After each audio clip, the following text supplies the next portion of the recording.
Thank you, Mr. Deputy Speaker. Mr. Deputy Speaker, this is the fifth budget of this government. And thanks God, it is the last one. As we all know, there will be another government this time next year. Mr. Deputy Speaker, the intention of the Honorable Minister of Finance in preparing this year's budget was to dish a little bit here and there so as to please the maximum in view of the forthcoming general election. However, dishing here and there with a bit of popular measures at the expense of the real economic issues. The net effect of this budget, Mr. Deputy Speaker, is a total deception by the population as a whole. Be it the workers, both in the private and the public sectors, the PME, the trade unions, the old age pensioners. We remember prior to the budget, members of the government were going around raising the expectation that they will be aligned with the minimum wage. The petits planteurs, and especially the fishermen. I'll come to the fishermen later. The economics fundamentals have not been addressed, be it in the agricultural sector, the tourism, the textile sector, the PME, the blue economy, and the financial sector. What is worse, Mr. Deputy Speaker, when it comes to public debt? With one political cronies at the Bank of Mauritius, who very soon will be probably a candidate for the MSM, not to say a certified stooge or a smiling idiot, as others will say. The Bank of Mauritius Act will be amended to allow the bank to settle the debts of this irresponsible government that has made an abuse, waste of public funds, hard-earned public funds. So without any increase in wealth, we are going to settle our debt. In so doing, Mr. Deputy Speaker, we are witnessing the end of the independence of the Bank of Mauritius. Let me quote what an ex-governor of the Bank of Mauritius had to say with regard to the independence of the bank. The Bank of Mauritius. I quote, "Have a look at the amendments of the Bank of Mauritius Act in the last 4 years and find out for yourself the gradual erosion of the independence of the Bank of Mauritius." This is Mr. Bassantroy. And we know how to assist the foreign investor, Mr. Alvaro Sobrino. Bank of Mauritius Act was amended so that to allow him to get a license to operate in Mauritius. And let me quote another former governor of the bank, quoted many times by my friend Sinatambo, Honorable Sinatambo. This is what he had to say. Do we have a Minister of Finance? I thought he was only Prime Minister. It is unfortunate to have a finance minister who has never been involved in finance at all. As it appears to me, it is the people at the ministry, at the finance ministry, who are doing what they can. The civil servants will just work to please the government of the day. They don't have a long vision for their country. They don't care. And you know who said this? Mr. Dan Marai. In the weekly of the 14th of June 2019, few days after the budget was presented. But this is not new, attacking the independence of the Bank of Mauritius. Because under this government, what we have seen, most of the public institutions has either lost their independence or have been politicized, with political cronies as members of the board or either heading the institution. Let me name but a few. The IBA. Is IBA independent? Is a political agent there? The ICAC. The way the current Director General was appointed. As we all know how close he is with members of the government. The FSC. The MBC. Oh, no director, the chairman, acting director and the chairman, very close to the government, if not members of the family of these members of this government. Honorable Ducan referred in the cases where members of family has benefited. I am going to refer to cases as well where members of the family of this government has benefited. The Electoral Commission. Even the Electoral Commission, they have appointed somebody very close who apparently would have been a candidate for them in 2014. Airport of Mauritius. The Post Office. Somebody with no qualification just because she is from constituency. Number 8, chairman of the Post Office, chairperson of Post Office. The IVTB. The MIE. The MES. An institution which grant certificate, we prepare examination certificate, and have the director in a public meeting wearing tricot orange on the platform. This is what we have had with this government, Mr. Deputy Speaker. Even the State House has not been spared. Turned out to be an agency. An agency. And the one occupying it now is an agent for a South African Rolls-Royce owner. And what is Honorable Veda Baloomoody, please take your seat. Yes.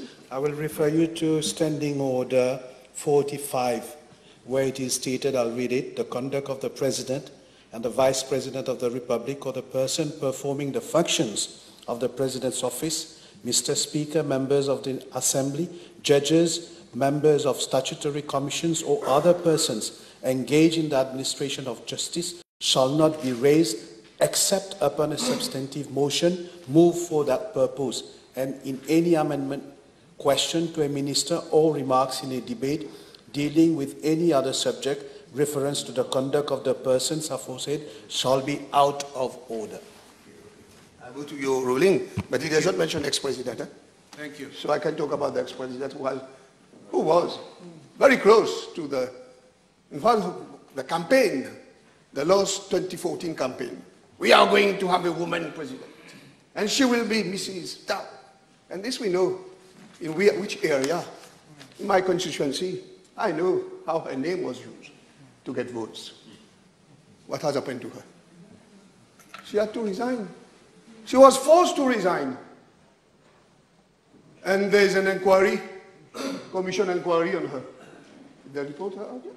No, we are still awaiting the report anyway. This is this government. People they have appointed, people who have been associated with them, and all the institutions, unfortunately. Only, thanks God, we still have an independent judiciary. They wanted even to tamper with the power of the DPP. We should not forget that. A bill was coming to amend the Constitution, to control the DPP. This is this government we have today in front of us. I have listened carefully to the Honorable Minister of Labour.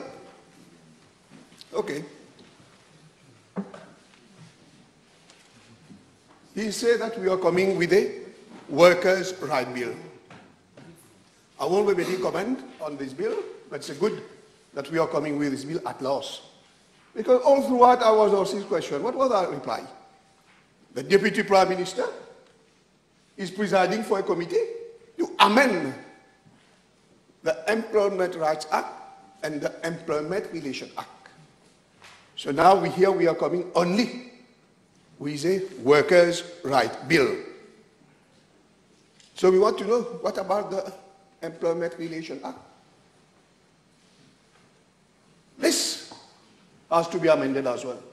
We know the abuse, especially the private sector, which are being made with regard to disciplinary committees, harassment of trade unionists,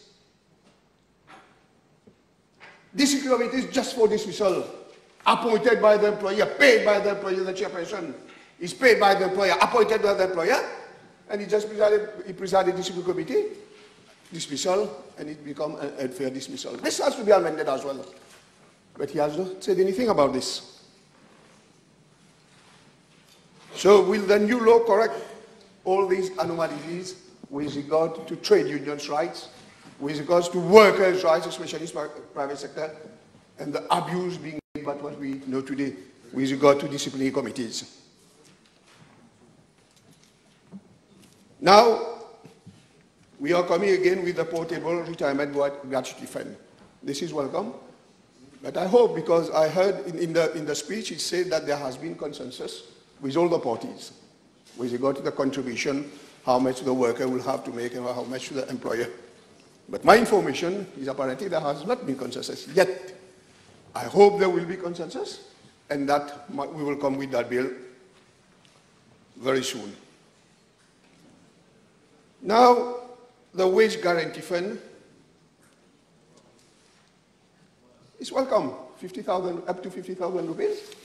But I've tried to find in the budget estimates, where is that fund coming from? I've not heard anything from the Honorable Minister of Labour.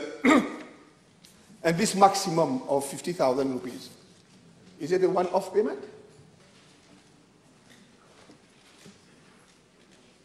Will it be inclusive or exclusive what they will receive from the receiver manager whenever a company is insolvent?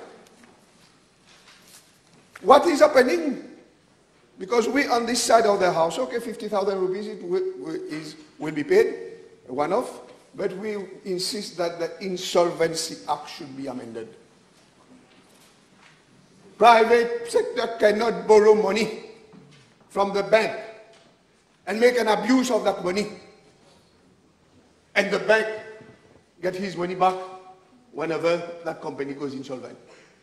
We have to amend the Insolvency Act so that to make both the bank and owners of enterprise be more responsible.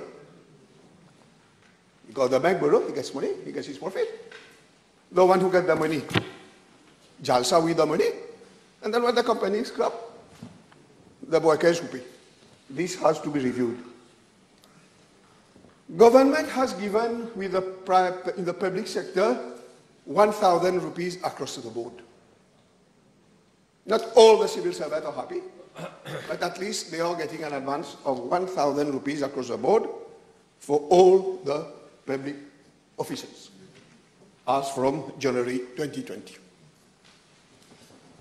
I have not heard anything from the Honorable Minister of Labour with regard to the NRB, the private sector. The NRB, Madam Speaker, Mr. Deputy Speaker, there are 30 sectors in the private sector governed by the NRB. The NRB has already made his report, his recommendation, since September 2018. 8 months ago, 9 months ago. But up to now, the government has not released the report of the NRB and is not implementing it. Why? Why are we penalizing the workers in the private sector when we are giving an advance to the public sector? And we know the PRB is reviewed every 3 years, but the NRB, sometimes every 10 or 15 years. Every 5 years, yes, but some has remained behind, has not been implemented for more than 5 years. Yes. So why we are not implementing all these? The report is over. The recommendation has been made. Why can't the people in the private sector get what is due? Now let me turn to that 30 rupees to a fisherman. In my constituency, there are many fishermen. In this budget, they have got only 30 rupees weather allowance, bad weather allowance. I will tell you, when they were given before, there was not minimum wages. You want to hear? There was no minimum wages. And today the minimum wages per day is 380 rupees. Yes, manpower minimum wage. And you are not even giving the fishermen the minimum wage. Now we have minimum wage, Honorable Mr. Mendo. And they should get at least the minimum wage. And the minimum wage today is 380 rupees. And we are giving them only 340 rupees. This is, you have to correct it. If you want to treat all the people equal, especially the fishermen, they do a very, very tough job, very, very tough job. And they are probably the poorest on the social ladder. They should have been given a push. And they have asked for other things which I don't want to go into detail. I've talked to the president of the fishermen. He lives in my constituency. Some who have not been able to pay their debt at the DBM. Small money, 25,000, 30,000. They asked for this to be waived. Nothing. Nothing from this government for the fishermen. Huh? So I'm making an appeal. Now that we have with a minimum wage, at least make an effort, give them the minimum wage. Let it be 380 rupees. If you can make it 400, make it. But at least 380 rupees, which is the minimum wage per day in this country today. Nothing on the civil service bill, which have been promised to the civil servant. And we know whenever there is a case of corruption or abuse of authority by ministers, it's always the civil servant who pay them, who are arrested first. Because, unfortunately, there is not a bill for the civil servant. They have to do, there's pressure from the ministers, pressure from politicians. You have to do that, you do that. I want you to sell bedport, to buy bedport, you sell bedport, to buy bedport.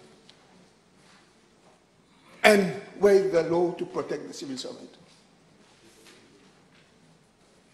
This is, again, neither the Minister for Civil Service nor the Honourable Minister for Labour has mentioned it. There is another sector which, in the manifesto of the government, of the Alliance du Peuple, which does not exist now, of course, the IT sector. The IT sector was supposed to create 10,000 jobs per year.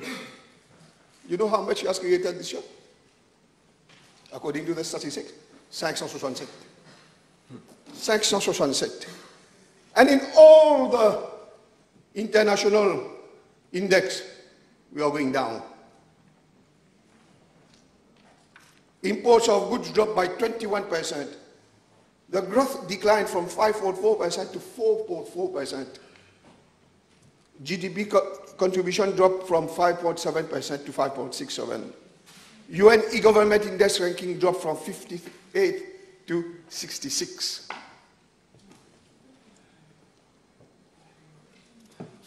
This is a sector which was supposed, and there is not a single word mentioned in the budget of this sector, except to say that we are giving money to on innovation. But already 150,000 million rupees were given 3 years ago.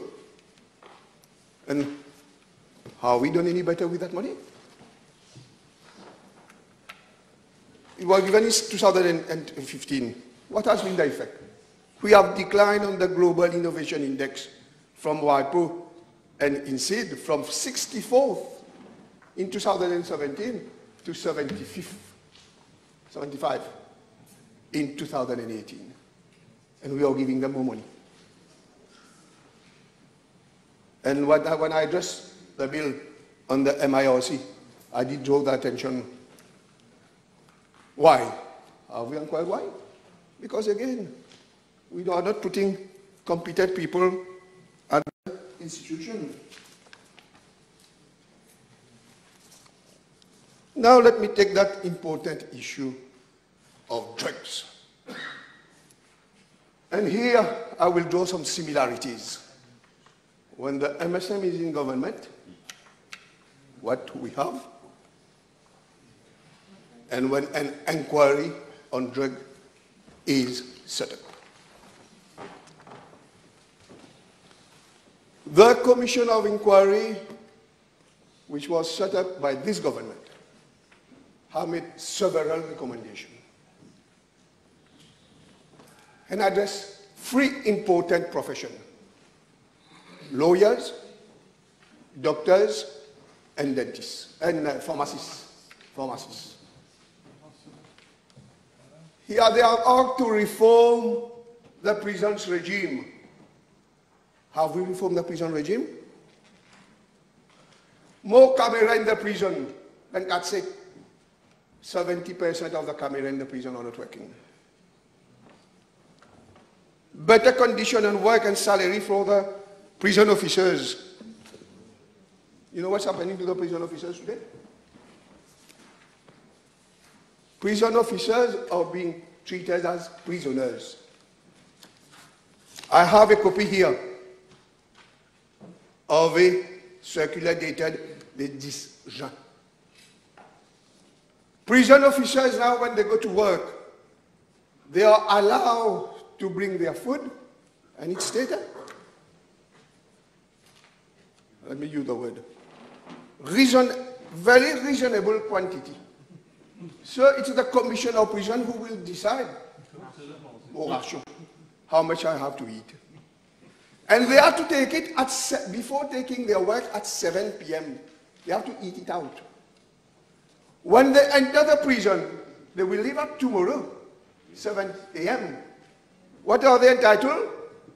Don't walk out. They will be entitled. They will be entitled only cheese, des tranches du pain, des vaches qui rient, and coffee. So for 12 hours, they will have to live on this. And you want these prison officers to have interest to work when they are treated like this? And what is worse, Madam Speaker? Mr. Deputy Speaker, sorry. I have Mr. Speaker. The Commission of Inquiry asks for the dismantlement of ATSU, because he has studied what has happened in ATSU for the last years, so many years. And what did this government does? Take the one who was at ATSU, put him to run the prison. The gentleman who was writing the ATSU, where the commissioner on drug has said, you should scrap ATSU. Il n'a pas été efficace.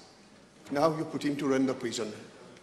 And are we going to be surprised now that everything is getting in the prison? Even the headquarters, to the commanditaires of all the drug seized, apparently they are all sitting in the prison. The work is going to become the headquarters, the head office of the directors of drug traffickers. This is what we have done with our prison. And again, so many recommendations have been made for the prison. Look at the budget of last year, 830,000 rupees. And this year, 830,000 rupees. Not a single cent. Not a single cent for the prison service. And we want people to work for the interests of this country in that prison. When we have somebody like the commissioner we have actually.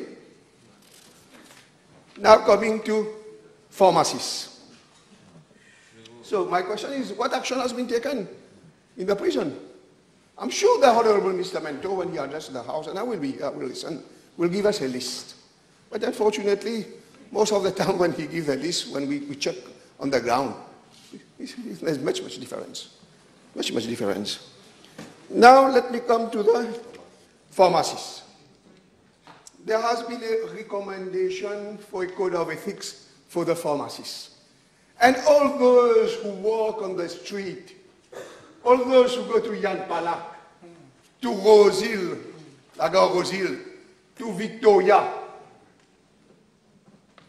But unfortunately, ministers, they are in their car, they won't see. Well, I quote on page 104, paragraph 10.310. The Commission has received evidence from several stakeholders, including the ADSU, former addicts, several NGOs, to the effect that there prevails a malpractice at the level of many pharmacies around the island, one which consists of an illegal trade in relation to substance available in pharmacy. Psychotropic substance for the most are sold over the counter, but also overselling of cough syrup. I know what I'm talking, I live in QP. Requiring prescription to persons who are most like drug abusers. The presence of empty cough syrup bottles in high numbers not far off from certain pharmacies has been reported by the witnesses, some witnesses. What action has government taken? Has we tightened the role on the pharmacy? Are there any search landing on certain pharmacies to see what's happening? Nothing.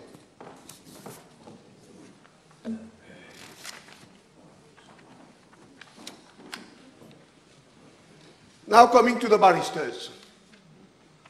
The Honorable Minister Mento answered to a question on Tuesday, yesterday, or the day before, Tuesday, said that there are 10 barristers who has been named. 2 are honorable members of this parliament, members of the MSM. And no action has been taken against them.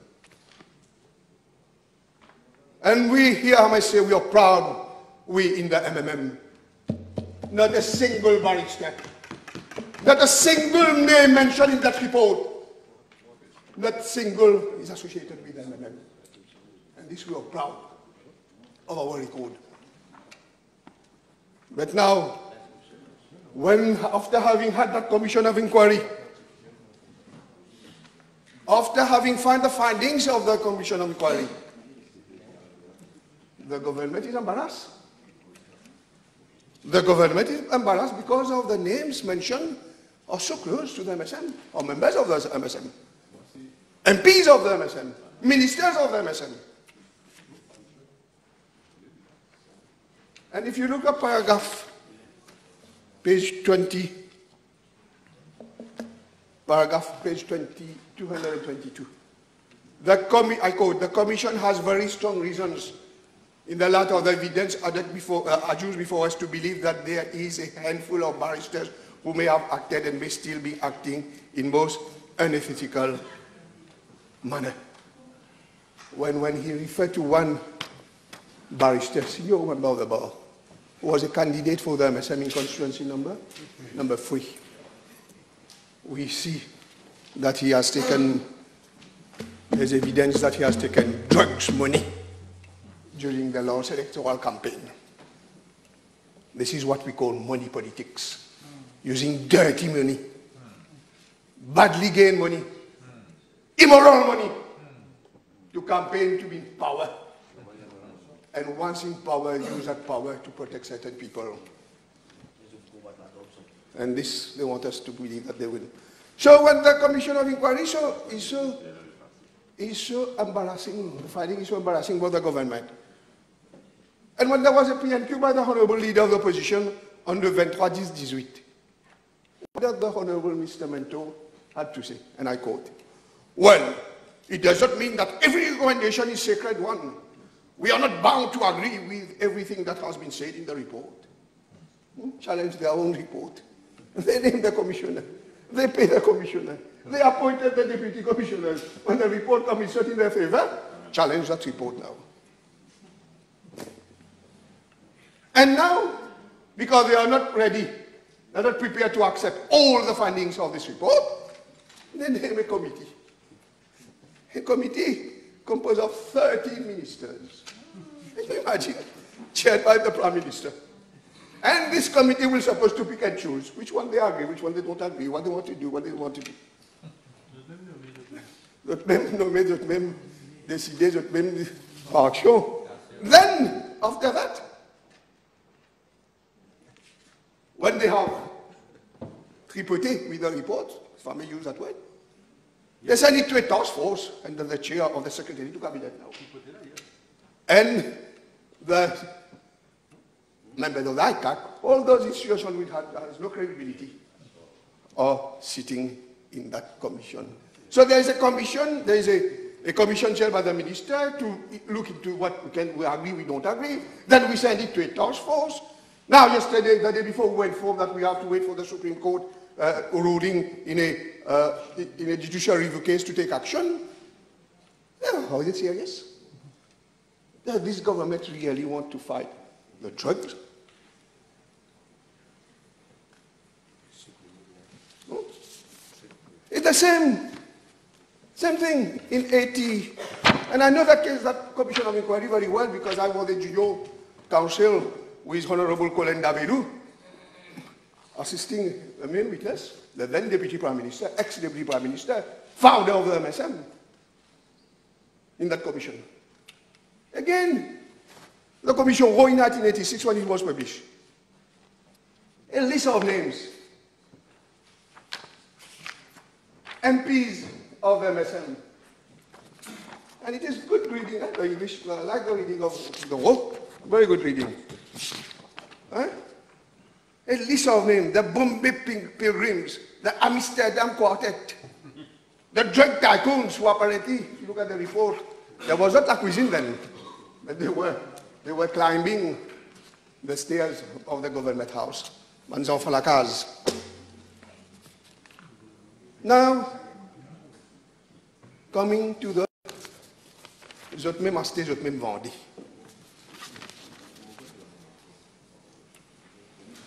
The midpoint. Good. Honorable Pravin Jagannath, Prime Minister of Mauritius, won his case. There was no conflict of interest. But the facts remain. Honorable Dukan mentioned relatives, friends who are benefiting in the Betamax case, etc. True, it's true. But the facts remain that it is the Jagannath family who benefited from the 144,000 million rupees of taxpayers' money for a building which was first valued at 75 million. And it was the Jagannath family again, MSM, who benefited from the wave of tax, capital gains tax, because it was quickly signed. The deal was done before the law becoming in operation. So we should not deny all this. These are facts. And Honorable Tusa mentioned Honorable Pravin Jagannath as Prime Minister of Finance in 2004. Again in 2004, as Minister of Finance, I'm not accusing him of anything, he had to compensate the Jagannath family in the sum of nearly 45 million rupees for the Centrist. Because of a contract béton, but there were, you will talk after me, I will listen to you carefully. There was a judgment of the Supreme Court, yes. But in that case, the defender. And this is what the judge had to say. The case was not defended in court. There was absolutely no evidence to contradict or question the plaintiff claim regarding the loss and prejudice suffered as a result of cancellation of the contract. Nor was there an iota of evidence adduced by the defendant that could show that the plaintiff claim for damages is excessive and should not be reduced. The case was defended. And we know who was that general then. We know who was. I don't want to quote his name. I think he's not well. Anyway, he was an MSM elected member. But this case was not defended. I've been a barrister for 35 years. I've never had a judgment against me like this. No evidence adduced. Not an iota of evidence adduced. Well, it's normal. The judge has no choice but to give judgment. And they will be that plenty, 45 million rupees again. So, Madam, Mr. Deputy Speaker, let me... I'm the funny Miss Swami. In the police force, unfortunately, our time is limited. In the police force, there has been many recommendations last year with regard to training, the police academy, a full-fledged police academy. This has been repeated every year. Where is the police academy? Equipment. In the 2018-2019 budget, with 0.5 billion were provided the police department in the budget to buy additional, for 1,000 additional police constable. Unfortunately, Henry, only 500 were recruited. Acquisition of equipment, zero. Implementation of CCTV cameras in all police stations, zero. Mauritius Force Training Academy, zero.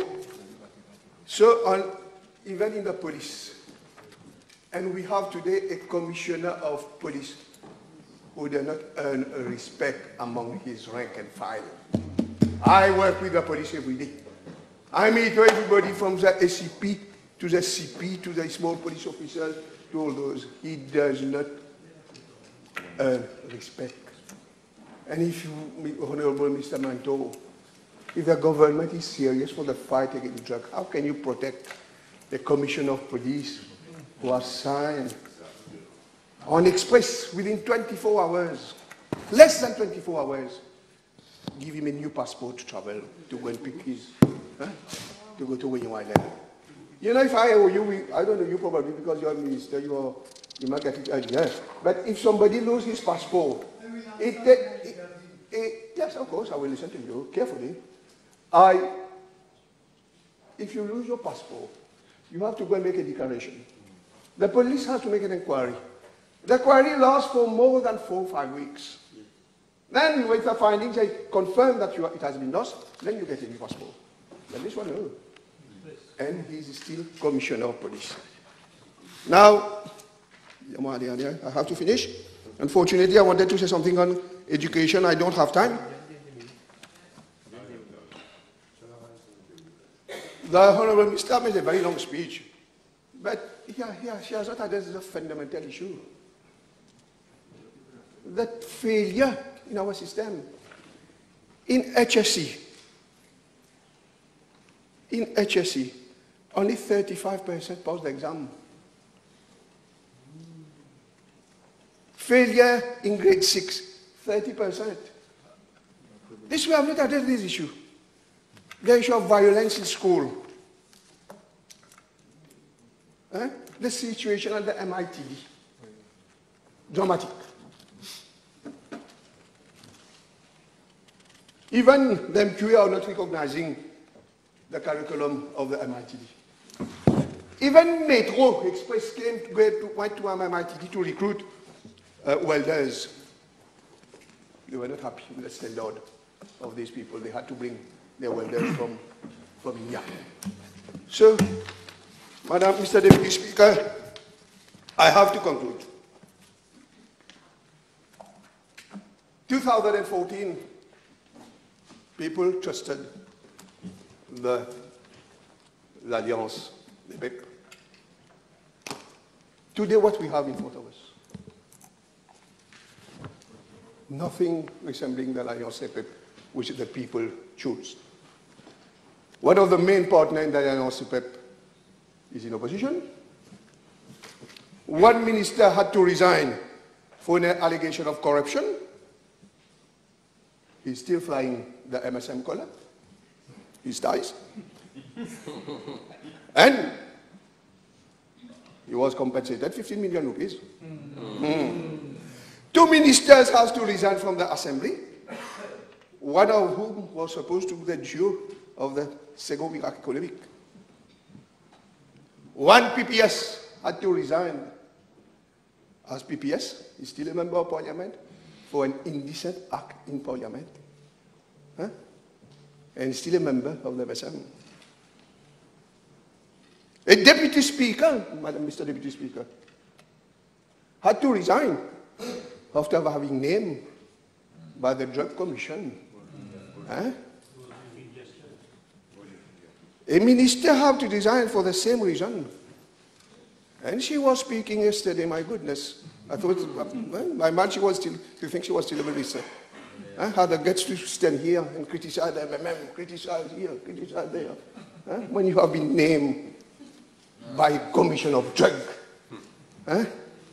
attending 32 drug traffickers in one visit. Oh my goodness. Honorable Mr. Manto, you have been a barrister.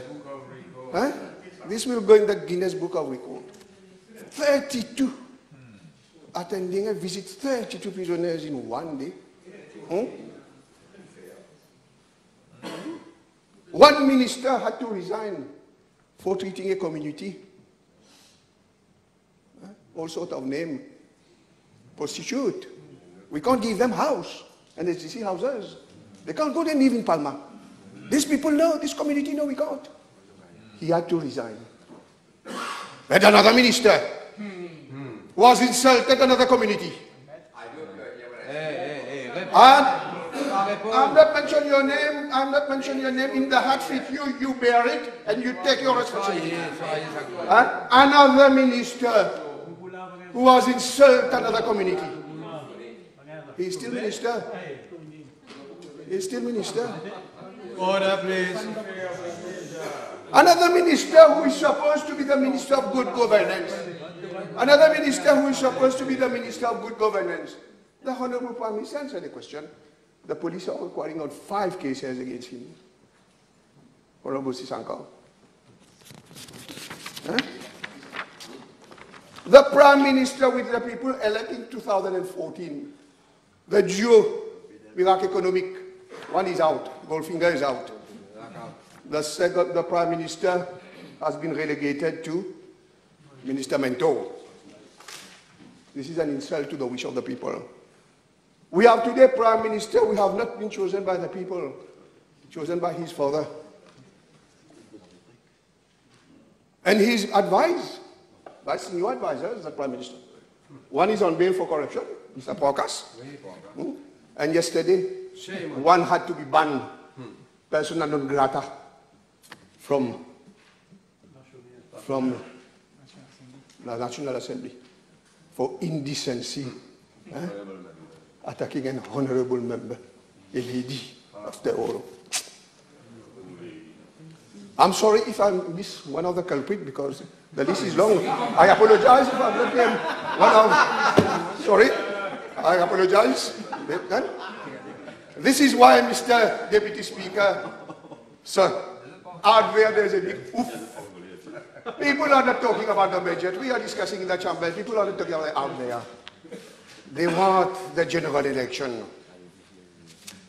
They realized that they were duped in 2014. People want a clean government. A party which is clean, which has never been involved in corruption, never been dealing with drug traffickers, which has a history of honesty. This is why, Mr. Speaker, sir, Mr. Deputy Speaker, sir, people are waiting there. That to pour virer, pour dévirer,